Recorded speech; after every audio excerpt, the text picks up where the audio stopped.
Movie की शुरुआत होती है नोबिता के साथ। वो डिटेक्टिव बनकर एक केस सॉल्व कर रहा था, तभी वो धड़ाम से नीचे गिरता है। असल में वो क्लासरूम में सपना देख रहा था। जियान, सुनियो और शिजुका कल टीवी पर आई मूवी की बातें कर रहे थे। तब नोबिता कहता है, मैं भी डिटेक्टिव बनूंगा। घर पर डोरेमोन सो रहा था कि कोई उसकी बेल चुरा लेता है और रूम में एक कार्ड छोड़ देता है जिस पर डीएक्स का निशान था। नोबिता के घर पहुंचने पर डोरेमोन बहुत जोर से चिल्लाता है, किसी ने मेरी बेल चुरा ली। तब नोबिता उससे बेल ढूंढने के लिए गैजेट मांगता है। डोरेमोन उसे एक डिटेक्टिव का गैजेट देता है जिसमें छड़ी, लेंस और कैप थी। छड़ी ठीक से काम नहीं कर रही थी। तब डोरेमोन उसे कैप यूज करने के लिए कहता है। कैप को यूज करने पर पता चलता है फैंटम डीलक्स नाम के चोर ने बेल चुराई है, पर सिर्फ यही काफी नहीं था। लेंस के थ्रू पता चलता है बेल 22वीं सेंचुरी के म्यूजियम में हो सकती है। डोरेमोन डोरेमी से म्यूजियम के पासेस अरेंज करने को कहता है। वो इन्हें 5 पासेस देती है। नोबिता, शिजुका, जियान और सुनियो को भी साथ लेने की जिद करता है। ग्राउंड में इन्हें लेने के लिए टाइम मशीन कार आती है। ये सब उस कार के थ्रू 22वीं सेंचुरी में पहुंच जाते हैं। यहाँ इनकी मुलाकात म्यूजियम के डायरेक्टर और गाइड जज से होती है। डोरेमोन डायरेक्टर से कहता है, मेरी बेल फैंटम डीलक्स ने चुराई है और लेंस के थ्रू हमें पता चला है कि वो यहीं पर है। डायरेक्टर कहता है, वो तो बहुत शातिर चोर है, अभी कुछ दिन पहले ही उसने म्यूजियम से बिग लाइट भी चुराई। इसके बाद ये सभी लोग चर्च के साथ अंदर जाते हैं। यहाँ वो दुनिया का सबसे पहला एनीवेयर डोर देखते हैं जिसे चर्च के दादाजी ने इन्वेंट किया था। चर्च इन्हें कम्युनिकेटर भी देता है ताकि कोई म्यूजियम में खो न जाए। अब सभी दोस्त एनीवेयर डोर के थ्रू रोबोट हाउस पहुंचते हैं। यहाँ लकड़हारे की कहानी वाला गैजेट भी था। इसके बाद ये लोग उस जगह जाते हैं जहाँ ये अपने जैसे और रोबोट्स बनाकर उनके साथ खेल सकते थे। डोरेमोन कहता है, दोस्तों ये सब छोड़ो और मेरी बेल ढूंढो। इस जगह पर नोबिता और डोरेमोन फिशिंग रॉड के थ्रू पानी से रोबोट पकड़ते हैं। तभी जियान और सुनियो बाकी दोस्तों को एक शिप दिखाते हैं। चर्च कहता है, ये वो जगह है जहाँ गार्ड रोबोट्स को रखा जाता है। ये दुनिया का पहला गार्ड रोबोट था। इसके हमले बहुत शक्तिशाली होने की वजह से इसका इस्तेमाल बंद कर दिया गया। यहाँ से अगली जगह जाने के लिए चर्च इनके आसपास एक सर्कल बनाकर इन्हें कुछ टैबलेट्स खाने के लिए देता है। इन टैबलेट से इनके कॉस्ट्यूम स्पेस कॉस्ट्यूम में बदल जाएंगे। ये जगह यूनिवर्स हाउस है। यहाँ प्लैनेट्स अपनी इंफॉर्मेशन खुद कलेक्ट करते हैं। यहाँ से निकलकर ये लोग कॉस्ट्यूम चेंज करते हैं और बैम्बू कॉप्टर का इन्वेंशन देखते हैं। दूसरी तरफ चर्च और उसके दादाजी को दिखाया जाता है। इन्हें भी नए नए गैजेट्स इन्वेंट करने का शौक था। ये लोग एनीथिंग हाउस जाते हैं जहाँ कुछ भी हो सकता था। तभी चर्च की दोस्त उसे केक खाने के लिए इनवाइट करती है। नोबिता और बाकी दोस्तों की मुलाकात एक इंस्पेक्टर से होती है। ये लोग उन्हें फैंटम डीलक्स के बारे में पूछते हैं। वो कहता है, मैंने अफवाह सुनी है यहाँ भूत है, पर वो सस्ती चीजें ही चुराता है। जियान और सुनियो इनसे अलग होकर टनल से गुजरते हैं जिसकी वजह से उनकी हाइट छोटी हो जाती है। अब ये दोनों नॉर्मल भी नहीं हो पाते क्योंकि टनल को चेकिंग के लिए ले जा रहे थे। उधर दादाजी पेप्यूरा मेटल मैन्युफैक्चरिंग मशीन की बातें करते हैं। ये मेटल अब धरती से विलुप्त हो रहा है। अगर ये पूरा खत्म हो गया तो हम कोई भी गैजेट नहीं बना पाएंगे। वो कहते हैं, इस मशीन की मदद से कोई भी धातु को पेप्यूरा मेटल में बदल सकते हैं। जीनर कुछ सामान लेने के लिए बाहर जाती है। तभी डोरेमोन, नोबिता और शिजुका जियान और सुनियो को ढूंढते हुए जीनर के सामने आ जाते हैं। वो फौरन चर्च से कहती है, तुम्हारे मेहमान तुम्हें ढूंढते हुए यहाँ तक आ गए। डोरेमोन और उसके साथी यहाँ से सीक्रेट जगह पर पहुंच जाते हैं जहाँ बहुत बड़ी मशीनें रखी हुई थी। ये लोग जैसे ही आगे बढ़ते हैं एक अलार्म बजना शुरू हो जाता है। म्यूजियम का डायरेक्टर भी यही सीक्रेट मिशन पर काम कर रहा था। वो इन सभी से पूछता है, तुम लोग यहाँ क्या कर रहे हो और चर्च कहाँ है? डोरेमोन कहता है, वो वॉशरूम गया था, अभी तक नहीं लौटा। फिर वो डायरेक्टर से पूछता है, ये कैसी मशीन है? वो कहते हैं, ये सन मैन्युफैक्चरिंग मशीन है।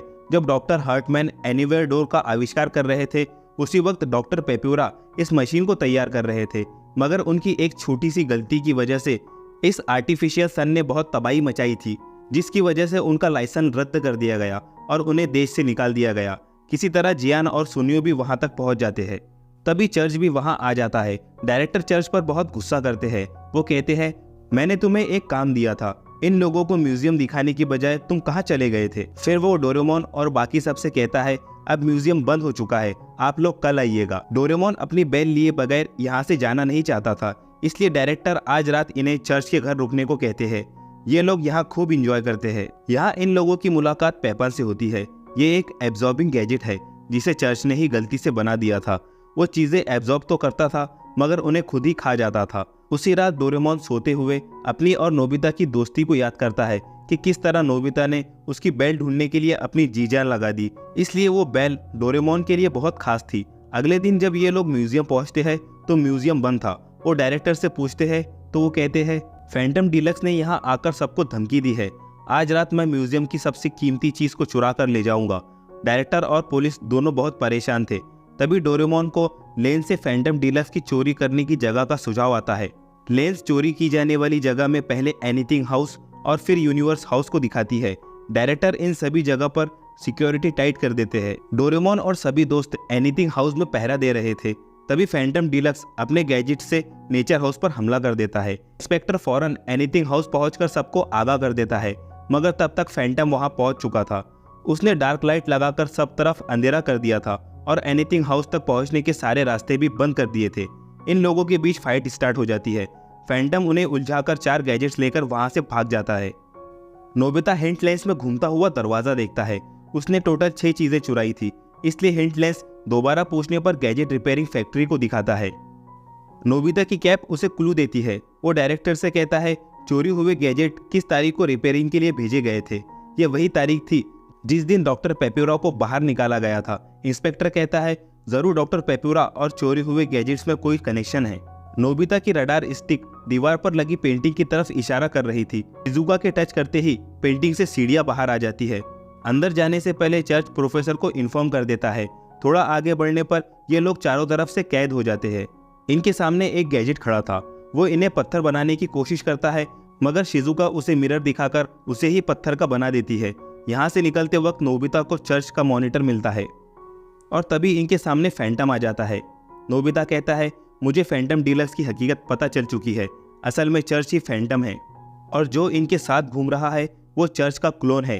चर्च कहता है ये सब मैं अपने प्रोफेसर का सपना सच करने के लिए कर रहा था। एक दिन प्रोफेसर रिपेयरिंग फैक्ट्री कुछ गैजेट के पार्ट्स लाने के लिए गए थे, जिनकी मदद से उनका प्रोजेक्ट पूरा होने वाला था, मगर वो पकड़े गए तो उन्होंने माइक्रोचिप्स को वहीं रखे गैजेट्स में छुपा दिया। फिर उन गैजेट्स को म्यूजियम से चुराने के लिए मैंने और प्रोफेसर ने मिलकर फैंटम डीलक्स सूट को तैयार किया।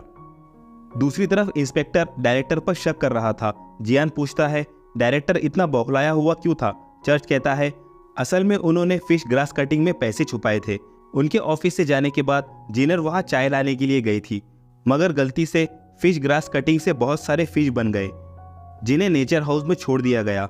अपने पैसे फैंटम डीलक्स से बचाने के लिए डायरेक्टर ने सबको नेचर हाउस से भगा दिया और हर एक फिश को चेक करने लगे।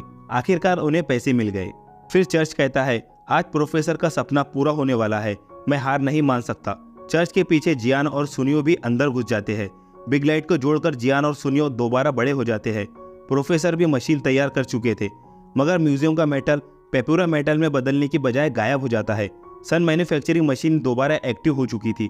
अगर इसे रोका नहीं गया तो सन रेड जियांट में बदलकर सब कुछ तबाह कर देगा। इसे सर डॉक्टर हर्टमैन ही रोक सकते हैं। तब चर्च आगे बढ़कर डॉक्टर पेप्यूरा का हौसला बढ़ाता है। डॉक्टर पेप्यूरा मेटल को वापस लाने की कोशिश करते हैं। चर्च के गैजेट उस मेटल से नहीं बने थे, जिस वजह से वो गायब भी नहीं होते। गार्ड रोबोट भी यहाँ पहुंच चुका था। डोरेमोन सूट पहनकर कहता है मैं हूँ फैंटम, और फिर वो गार्ड से लड़ाई करने लगता है। आखिरकार चर्च के गैजेट गार्ड रोबोट को हरा देते हैं। नोबिता चर्च से कहता है पेपन का इस्तेमाल करो। वो देखते ही देखते आर्टिफिशियल सन को एब्जॉर्ब कर लेता है। सब कुछ ठीक हो चुका था, लेकिन म्यूजियम टूटने लगता है। अब डोरेमोन रिकवरिंग लाइट और चर्च सरप्राइजिंग लाइट का यूज करके म्यूजियम को दोबारा ठीक कर देते हैं। डोरेमोन को उसकी बेल भी वापस मिल चुकी थी और इसी के साथ ये मूवी एंड होती है।